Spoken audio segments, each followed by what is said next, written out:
अस्सलाम वालेकुम दोस्तों।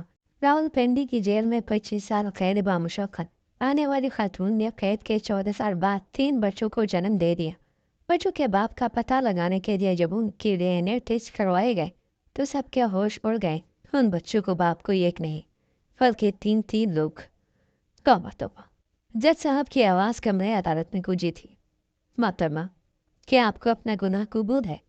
क्या आप इस बात का एतराफ़ करती हैं कि ये कत्ल आपने ही किया है? उसने आहिस्ता से हाँ में सर हिलाया था।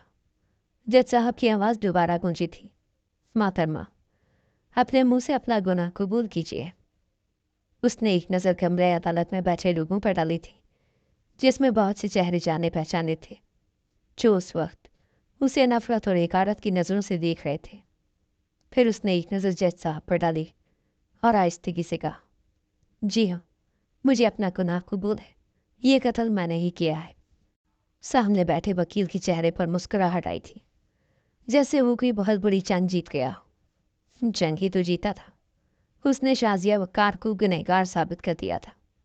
बहुत आसानी से ये केस निमट गया था।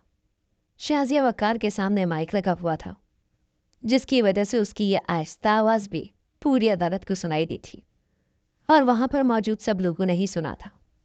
सब ने कानों पर हाथ लगाया था। हर कोई इस औरत की हिम्मत पर हैरान था कि न सिर्फ वो कत्ल करके यहाँ तक पहुँची थी, बल्कि बड़े आराम से अपने गुनाह का एतराफ़ भी कर रही थी। जज साहब ने कुछ देर अपना कलम कागज़ पर चलाया और फिर अपना फैसला सुना दिया। ये अदालत मुलजिमा शाजिया वक़ार को उनका जुर्म साबित होने पर 25 साल कैद बामुशक्कत की सज़ा सुनाती है। एक आंसू शाजिया की आंख से टपका था और उसके चेहरे पर ही चस्प हो गया था। कुछ पुलिस कांस्टेबल उसे खींचते हुए वहां से ले गए थे और उसके मुंह पर सियाह रंग का कपड़ा डाल दिया गया था। बाहर ढेरों मीडिया के नुमाइंदे मौजूद थे, क्योंकि वो जिस शख्स की बीवी थी वो शख्स कोई मामूली इंसान नहीं था। वो एक बहुत बड़ा सियासी वर्कर था। इसीलिए ये केस मीडिया वालों के लिए बहुत खास था। पुलिस वालों ने उसे कहीं भी रुकने ना दिया था, बल्कि सीधा कैदियों वाली गाड़ी में बिठा दिया था। उसके मुंह से कपड़ा हटाया गया तो उसने एक गहरी सांस ली थी।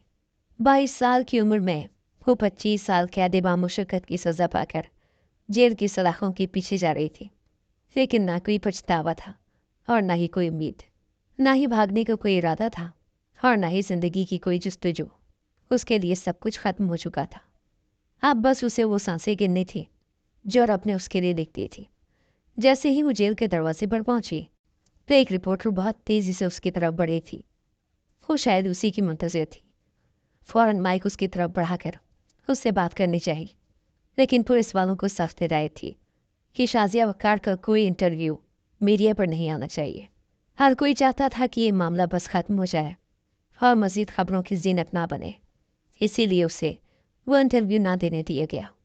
लेकिन वो लड़की शाजिया वक़ार के पीछे चलती चलती बस एक ही सवाल कर रही थी कि क्या आपने किसी दबाव में आकर ये जुर्म कबूल किया है?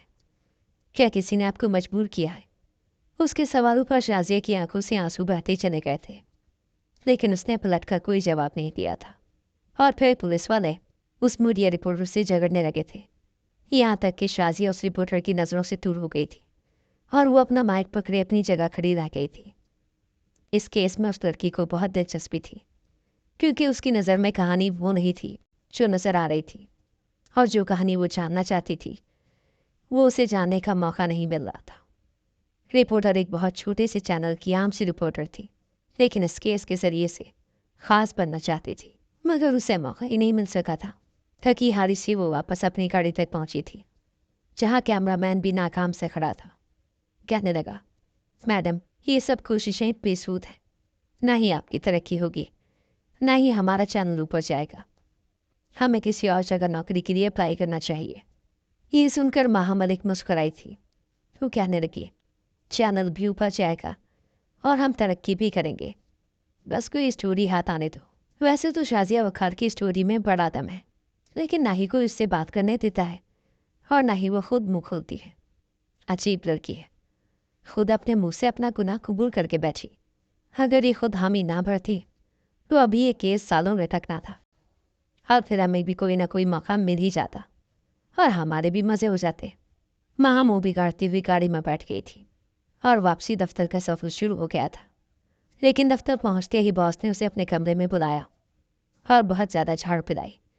दरअसल बॉस ने उसे किसी और न्यूज़ को कवर करने के लिए भेजा था, लेकिन उसने अपनी सारी तवज्जो शाजिया वकार की तरफ की थी।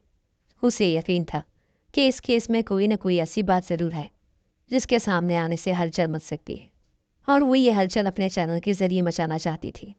लेकिन बॉस ने उसकी एक ना सुनी और उसे सख्त लफ्ज़ों में कहा कि अगर आइंदा उसने उसकी हिदायत पर अमल नहीं किया तो उसे नौकरी से फारिग कर दिया जाएगा।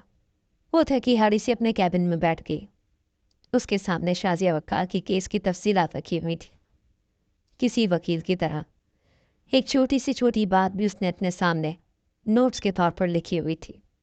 उसे इस केस में न जाने क्यों इस कदर दिलचस्पी थी कि किसी और न्यूज़ की तरफ उसका ध्यान ही नहीं जा रहा था। उसने दोबारा से वो कागजात उठाए और उन्हें देखना शुरू किया।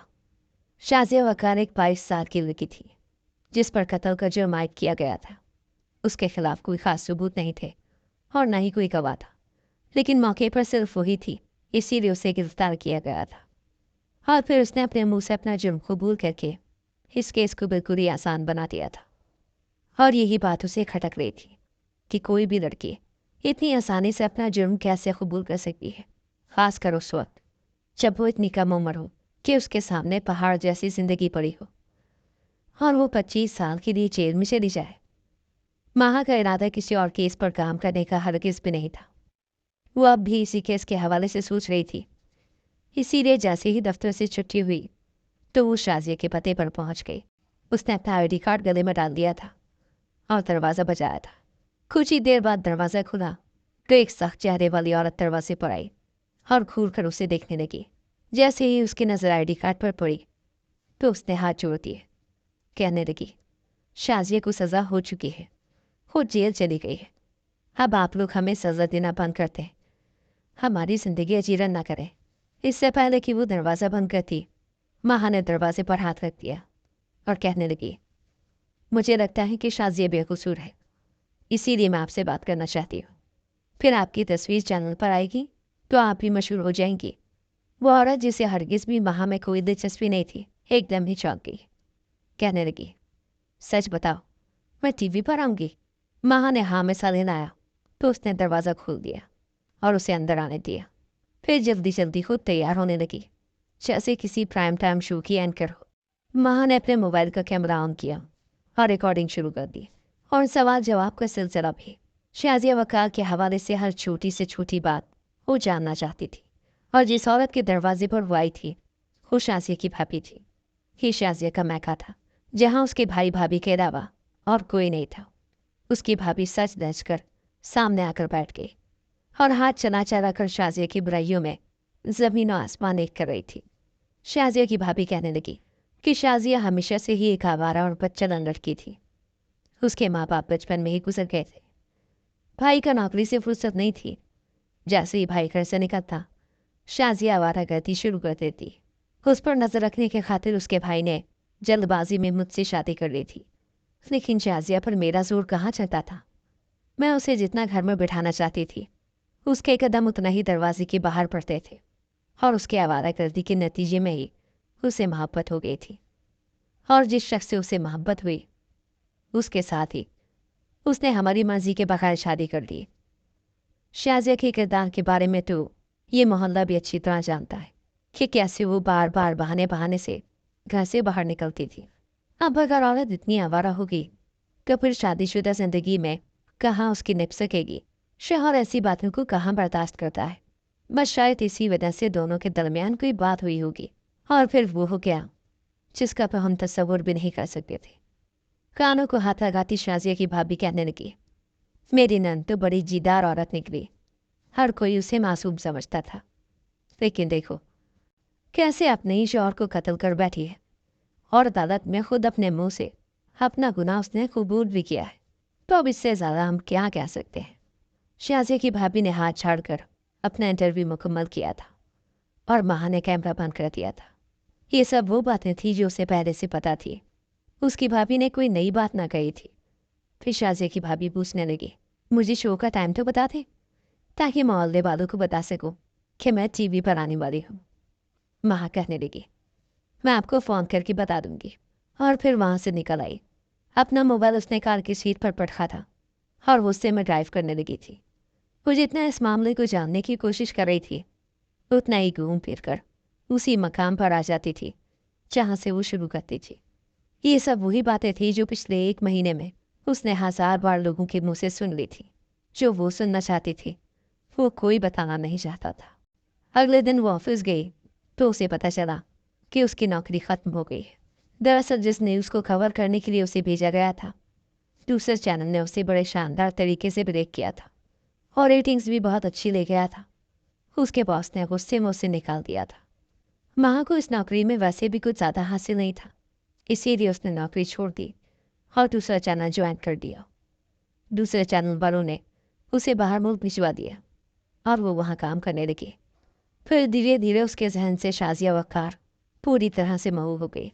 लेकिन किस्मत इंसान को घुमा फिरा कर उसी जगह ले आती है जहाँ से वो चलना शुरू करता है। पूरे 14 साल गुजरने के बाद महा वापस वतन लौटी थी, क्योंकि अब उसका ट्रांसफ़र यहाँ हो गया था। यहाँ आते ही उसे एक ख़ास केस के लिए जेल में भेजा गया था ताकि वो रिपोर्ट तैयार कर सके। वो अपने अमले के साथ जेल पहुँची थी। हर अपना काम मुकम्मल करने के बाद उसने जेलर से कहा, मुझे कैदी औरतों से भी थोड़ी बहुत बातचीत करवा दे। वो अक्सर ही अपने काम से हटकर भी कुछ मालूमात जमा कर लिया करती थी। यही वजह थी कि वो गुजरे 14 सालों में न सिर्फ बहुत कामयाब हो चुकी थी बल्कि अब अपना एक प्राइम टाइम शो भी कर रही थी और हर कोई उसके काम से बहुत ज़्यादा मुतासिर था। उसके कहने पर जेलर उसे लेकर जेल में घूमने लगा। वो रुक रुक कर हर औरत से थोड़ी बहुत बातचीत कर रही थी और फिर उसकी नज़र एक औरत पर पड़ी जो एक कोने में बिल्कुल खामोश बैठी थी। बिखरे से बाल कांधों पर थे, चेहरे पर ज़माने भर की थकन थी। बेबसी की तस्वीर बनी वो औरत फाहा को पूरी तरह हिला गई थी। उसने सोचा भी नहीं था कि पूरे 14 साल बाद वो दोबारा इस औरत को देखेगी। वो शाजिया वक़ार थी जो एक कोने में गुमसुम सी बैठी थी। महा ने जेलर से फ़ौरन पूछा, ये शाजिया वक़ार है ना, जो सियासतदान वक़ार शाह के कत्ल के इल्ज़ाम में यहाँ आई थी? जेलर कहने लगा, हाँ वही है। अब तो ये 3 बच्चों की माँ है और अब भी अगर कोई इससे पूछे तो बड़ी सच्चाई से कहती है कि मैंने ही अपने शौहर को कत्ल किया था। महा ने जेलर से कुछ वक्त मांगा ताकि वो तन्हाई में शाजिया से बात कर सके। जेलर भी उसे छोड़कर चला गया था और वो जाकर शाजिया के सामने बैठ गई। शाजिया ने एक नज़र भरकर उसकी तरफ देखा था और फिर कुछ ही लम्हों बाद आंखों में शनासाई की रमक उभरी थी।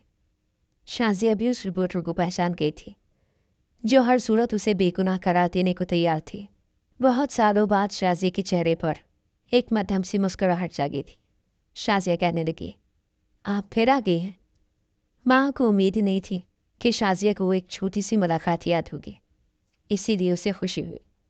फिर वो कहने लगी, उस दिन तो आपने मेरे सवालों का जवाब नहीं दिया था। आज 14 साल गुजर चुके, एक बहुत लंबी क़ैद आपने काट ली है। अब तो कम से कम आप मुझे अपनी कहानी का वो सच बता दें जो मैं जानना चाहती हूँ। शाजिया मुस्कुरा कर कहने लगी, आपने गलत अंदाज़ा लगाया था। ना ही मुझे किसी ने मजबूर किया और ना ही किसी ने दबाव डाला। मैंने अदालत में वही सब कहा जो सच था। मैंने खुद अपने हाथों से अपने शौहर का कत्ल किया है और उसी की सज़ा काट रही हूँ। माँ ने हैरत से पूछा, मैंने सुना है कि आपके 3 बच्चे हैं, लेकिन जेल आने तक तो आपका कोई बच्चा नहीं था। फिर ये बच्चे कैसे हुए? ये सुनकर शाजिया ने सर झुका लिया और कहने लगी, अगर ये सवाल ना ही करें तो अच्छा है। तो ऐसे भी बच्चों की पैदाइश के बाद उन्हें यहाँ मेरे साथ नहीं छोड़ा गया, बल्कि वो चाइल्ड प्रोटेक्शन ब्यूरो के पास है। जब मेरी रिहाई होगी कब उन्हें मेरे हवाले किया जाएगा। तब तक न जाने वो मुझसे कितनी नफरत करने लगेंगे, शायद मेरी शक्ल भी ना देखना चाहें। शाजिया की आंखों में नमी उतरी थी और यही बात माँ को परेशान कर रही थी कि एक औरत जो खाली दामन इस जेल में आई थी वो 3 बच्चों की माँ कैसे बन गई थी। माँ कहने लगी, मैं आपसे आपकी कहानी सुनना चाहती हूँ। लेकिन शाजिया ने यह कहकर उसे लाजवाब कर दिया कि किसी इंसान को दूसरे इंसान में सिर्फ उसी वक्त तक दिलचस्पी होती है जब तक वो पूरी तरह उसकी खोज न कर ले, उसकी ज़ात के हवाले से हर जवाब हासिल न कर ले। आप भी जब मेरे बारे में सब कुछ जान जाएंगी तो आपका तजस्सुस खत्म हो जाएगा। और फिर आप पलट कर कभी भी मेरी तरफ न देखेंगे, जबकि मैं चाहती हूँ कि आपका और मेरा ये अनजाना सा ताल्लुक कायम रहे। इसीलिए मेरी कहानी को राजी रहने दीजिए। माहा के बाद पूछने पर भी शाजिया खामोशी रही थी और फिर माहा वापस आ गई थी, लेकिन अब वो इस बात को राज नहीं छोड़ सकती थी। उसे जानना था कि उस औरत के साथ क्या हुआ है, क्योंकि उस औरत की आंखों की मासूमियत माहा को बार बार झिझोर दिया करती थी। माहा ने जेलर से कहा कि मुझे शाजिया की केस की फाइल चाहिए। पहले तो जेलर ने इनकार कर दिया, लेकिन फिर माहा के ताल्लुकात कायम आए और उसे वो फाइल मिल गई। उसके बाद माहा ने कई बार शाजिया से मुलाकात की और उसे यकीन दिलाया कि आखिर 14 साल उसने दिन रात मेहनत की थी और अपना एक मकाम बना ही लिया था। अगर वो अपने हिस्से का सच उसे बताएगी तो वो उसे यहाँ से ज़रूर आज़ादी दिलवाएगी। और माहा की यही बात सुनकर शाजिया हैरान होती थी कि सारी दुनिया उसे गुनहगार मानती है। उसने खुद अपने जुर्म का इकबाल किया है, तो फिर माहा को कैसे यकीन है कि वो बेकसूर है। और फिर पूरे 2 महीने के बाद माहा की ज़िंदगी में वो दिन आ गया जब उसे ये सच पता चलना था, क्योंकि उस दिन शाजिया उसे अपनी कहानी सुनाने के लिए राजी थी। शाजिया की फाइल्स में लिखा था कि जेल में लाते ही उसके सारे टेस्ट किए गए थे और उसमें पता चला था कि वो हामला है। और फिर पूरे 9 महीने बाद उसने इकट्ठे 3 बच्चों को जन्म दिया था। वो तीनों बच्चे चाइल्ड प्रोटेक्शन ब्यूरो के पास हैं और जब तक शाजिया की सज़ा ख़त्म नहीं होती वो वहीं रहेंगे।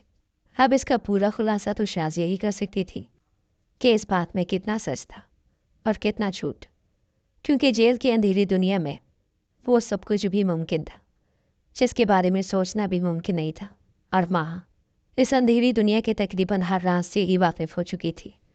जिस केस के ज़रिए वो अपना करियर बनाना चाहती थी, उस केस के बारे में उसे सच उस वक्त पता चला था जब वो अपने करियर के अरूज पर पहुंच गई थी।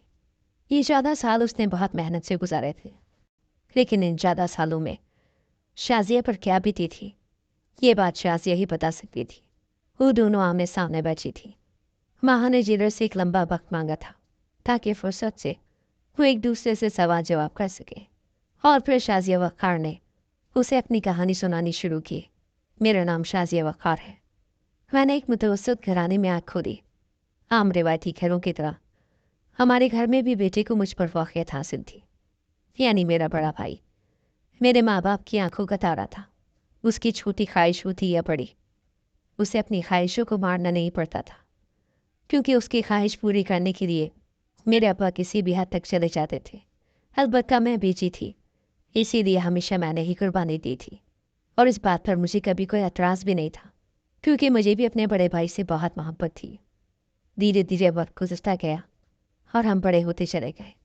मेरा बड़ा भाई अपने दोस्तों यारों का हो गया और मैं खरीदारी की हर वक्त अम्मा के साथ लगी रहती थी।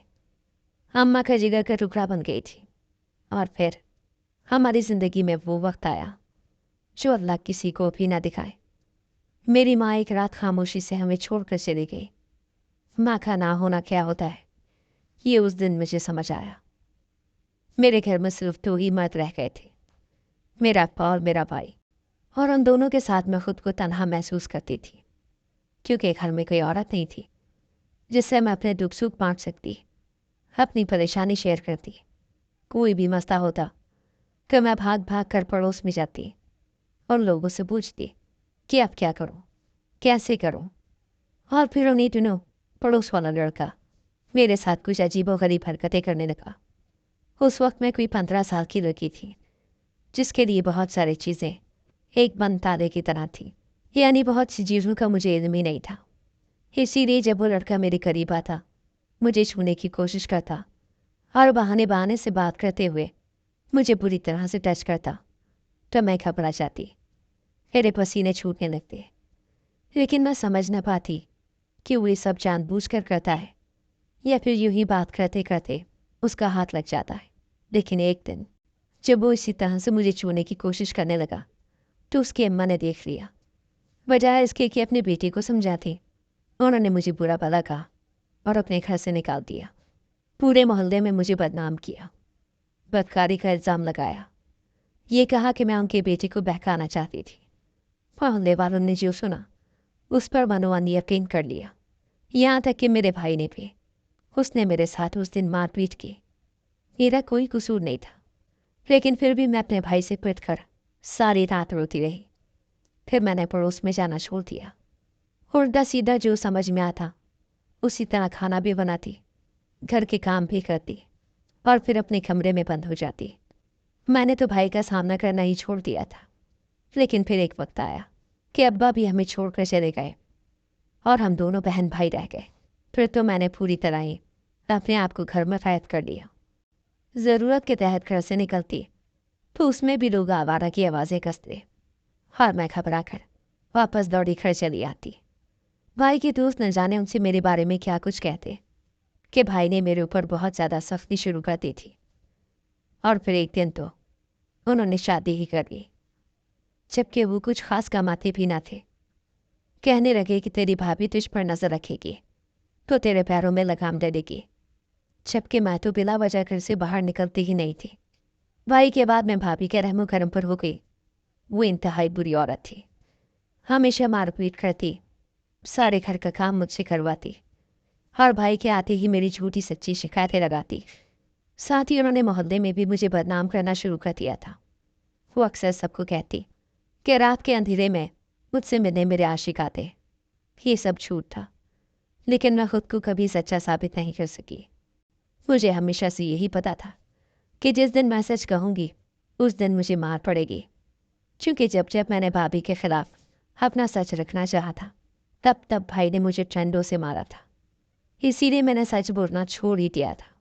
जो झूठ मुझ पर बांधा जाता मैं उस पर खामोश हो जाती, क्योंकि मेरी खामोशी पर मुझे कम सज़ा मिलती थी, जबकि मेरा सच मेरे लिए ही मुसीबत बन जाया करता था।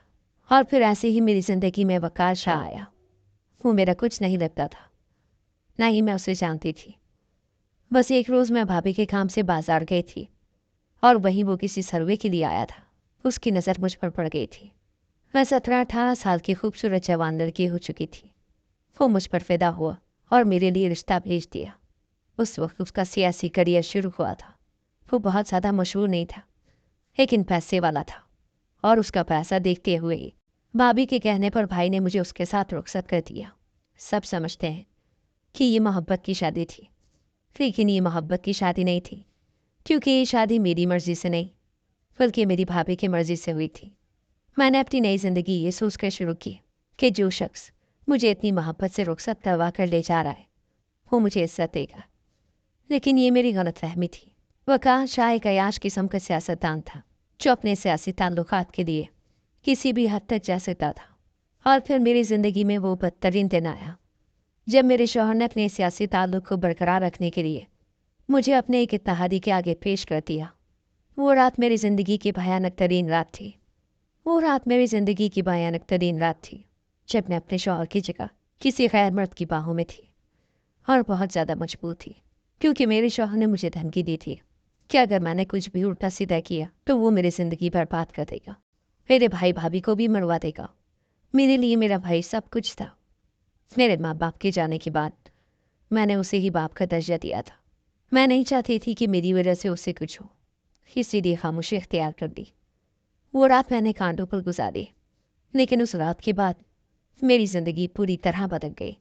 मेरे शौहर यानी वक़ार शाह ने दोबारा मुझे मुँह न लगाया, क्योंकि मैं किसी और मर्द के साथ रात गुजार चुकी थी। इसीलिए अब मैं उसके काबिल न रही थी। मुझे इतने अरसे में वक़ार शाह से मोहब्बत हो गई थी। मैं उससे हर वक्त उसकी तवज्जो मांगती, उससे कहती कि तुमने खुद तो मुझे दूसरे मर्द के आगे फेंका था, फिर क्यों मुझसे मुँह फेरते हो। लेकिन वक़ार शाह को अपनी मातांगी पर बड़ा नाज था। वो कहता था कि मैं किसी और की इस्तेमाल की हुई औरत को देखना भी नहीं चाहता। और फिर मैं अपनी ज़िंदगी में बिल्कुल तन्हा हो गई, हर वक्त कमरे में बंद रहती। मेरा शौहर मुझे अपने सियासी मफाद में इस्तेमाल करता। कहीं वो मुझे तैयार करवा कर नेकी के काम करने के लिए ले जाता, तो कहीं रातों को किसी गैर मर्द के हवाले कर देता, और मैं बस इन तकलीफ़ों को बर्दाश्त कर रही थी। लेकिन फिर एक रात मेरे शौहर ने बदबख्ती की हद पार कर दी। उसने एक साथ अपने 3 दोस्तों के आगे मुझे पेश कर दिया। वो तीनों दोस्त उसे कुछ सीटें दिलवाने वाले थे, और सीटों की खातिर मेरे शौहर ने मेरी इज्जत को इस तरह नीलाम किया था कि मैं तंग रह गई थी। वो तीनों शराब के नशे में धुत थे। हर पूरी रात उन्होंने मेरी इज्जत को पामाल किया था। मेरा हाल बहुत बुरा था। मैं अपना आप लुटवा चुकी थी, अपने होशो हवास में नहीं थी। सुबह का सूरज मेरे लिए इंतहाई दर्दनाक था। रो रो कर मेरा बुरा हाल हो चुका था। और फिर जब मेरा शौहर मेरे कमरे में आया और उसने मेरी हालत देखी तो अफसोस का इजहार करते हुए कहने लगा, अब तुम किसी काम की नहीं रही हो। मैं तुम्हारा क्या करूं? वो सोच में पड़ गया, क्योंकि मेरा वजूद जख्मों से चूर हो चुका था। अब मेरी कोई कीमत नहीं रखने वाली थी, यानी अब्बू मुझे किसी के आगे नहीं फेंक सकता था, क्योंकि कुछ जख्म मेरे चेहरे पर थे और कुछ गहरे जख्म और जले हुए निशान वजूद पर। इसीलिए उसने मुझे तलाक देने की बात की। कहने लगा, मैं तुम्हें आज़ाद कर देता हूँ, तुम जाओ और किसी गांव में अपनी ज़िंदगी शुरू करो। इस शहर में रहने की भी ज़रूरत नहीं है कि फिर मीडिया मेरा जीना मुश्किल कर देगा और तुम तक रसाई हासिल करने की कोशिश करेगा। उसे हर हाल में अपनी साथ बचानी थी। मैं तंग रह गई थी। मुझे यकीन ही नहीं आ रहा था कि अपना मकसद पूरा करने के बाद वो मेरे साथ ये सब करेगा। मैं बहुत ज़्यादा गुस्से में आ गई। उससे झगड़ा शुरू किया, उसे मारना पीटना शुरू कर दिया और बदले में उसने मुझे मारना शुरू किया। मैं औरत थी, मैंने तो एक धक्का ही दिया था, लेकिन वो मर्द था। जब उसने मुझ पर हाथ उठाया तो मैं पिलपिला उठी। पहले इस जख्म से चूर थी और फिर मेरे सब्र की हद पार हुई तो मैंने साइड टेबल पर रखा हुआ रिवॉल्वर उठाया। मुझे पता भी नहीं था कि रिवॉल्वर कैसे चलता है या उसमें गोलियां हैं भी या नहीं। मैंने तो बस उससे में रिवॉल्वर ताना था। मुझे रिवॉल्वर ताना देखकर वो हंसने लगा। वो हंसा और कहने लगा, तुम जैसी कमज़ोर औरत मर्द का दिल तो बहला सकती है, ये रिवॉल्वर नहीं चला सकती। लाओ इसे मुझे दो। उसकी बात सुनकर मुझे तैश आया। मैंने ट्रिगर दबाया। वो गन लोडेड थी। देखते ही देखते मेरा शौहर मेरे सामने खून में भर गया और फिर इस दुनिया से ही चला गया। मैं मौका वारदात पर पकड़ी गई थी।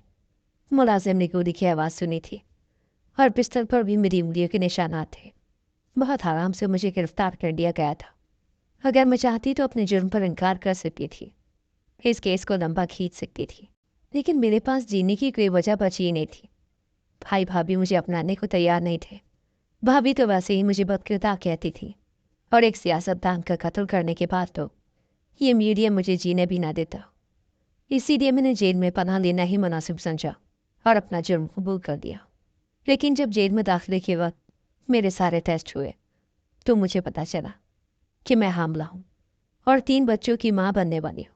मेरे शौहर को मुझे हाथ लगाए महीनों गुजर गए थे। इसीलिए मुझे यकीन था कि ये बच्चे उन तीनों आदमियों में से किसी एक के हैं जिन्होंने मुझे बर्बाद किया था। वो तीनों भी छोटे मोटे सियासतदान ही थे। इसीलिए मैं उनके खिलाफ भी कुछ न कह सकी और खामोश हो गई। मेरे बच्चे पैदा हुए तो उन्हें मुझसे दूर कर दिया गया। आज इस बात को 14 साल गुजर गए हैं। मेरे बच्चे 13 साल के हो चुके हैं, लेकिन मैंने 13 दिन भी पूरी तरह उनके साथ नहीं गुजारे। मैं अपनी ज़िंदगी से हार चुकी हूँ। शायद हम जैसी लड़कियों का मुकद्दर यही होता है, जिनके सर पर माँ बाप का साया नहीं होता, जो अपने भाभीयों के रहमो करम पर होती हैं, जिन्हें ज़माना पे यार और मददगार समझता है। ये कहकर शाजिया वक़ार फूट फूट कर रोने लगी और मैं हक्का बक्का रह गई थी। उस औरत पर जुल्म के पहाड़ टूटे थे और सज़ा भी उससे ही सुनाई गई थी। मैंने उससे में शाजिया से कहा, तुमने अदालत में ये सब कुछ क्यों नहीं बताया? वो धीरे से मुस्कुराई और कहने लगी, मैंने आपको बताया ना, मैंने जब जब सच बोला तब तब मुझे दुगनी सज़ा मिली। जब जब मैंने भाई के सामने भाभी की सच्चाई रखी तब तब भाई ने पहले से ज़्यादा मुझ पर जुल्म किया। इसीलिए अदालत में अपना सच रखकर मज़ीद अपने लिए मुसीबत खड़ी नहीं करना चाहती थी। मुझे सज़ा होती या ना होती, लेकिन ये दुनिया मेरे लिए जहन्नुम ज़रूर बन जाती। एक ऐसी औरत जो कई मर्दों के साथ वक्त गुजार चुकी हो, ये दुनिया उसे जीने कहाँ देती है। इसीलिए मैंने सच्चाई को बस अपने दिल में ही दबा लिया। मुझे शाजिया पर बहुत रहम आ रहा था।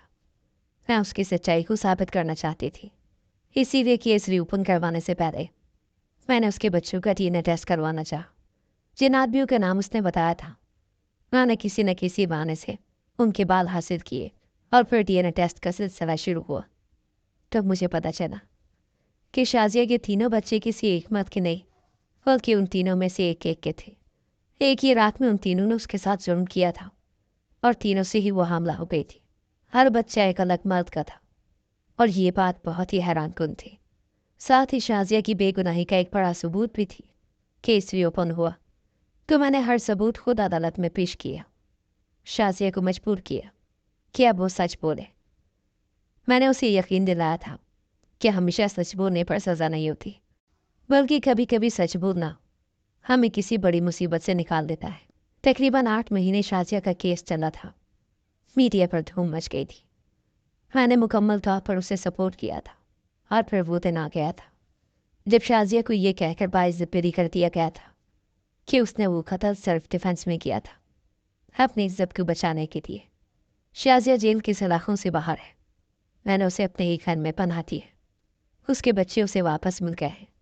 उन तीनों मर्दों को भी मैंने सज़ा दिलवाई है जिन्होंने शाजिया की इज्जत से खेल खेला था। लेकिन कब तक ये माशरा इसी तरह औरत के साथ जुल्म करता रहेगा? कब तक शाजिया जैसी औरतें जुल्म की चक्की में पिसती रहेंगी? कब तक ये सियासतदान अपने ज़ाती मफाद के लिए मासूम औरतों को इस्तेमाल करते रहेंगे? कोई क्यों इन ताकतवर लोगों को सज़ा नहीं देता? क्यों इनके खिलाफ आवाज़ नहीं उठाता?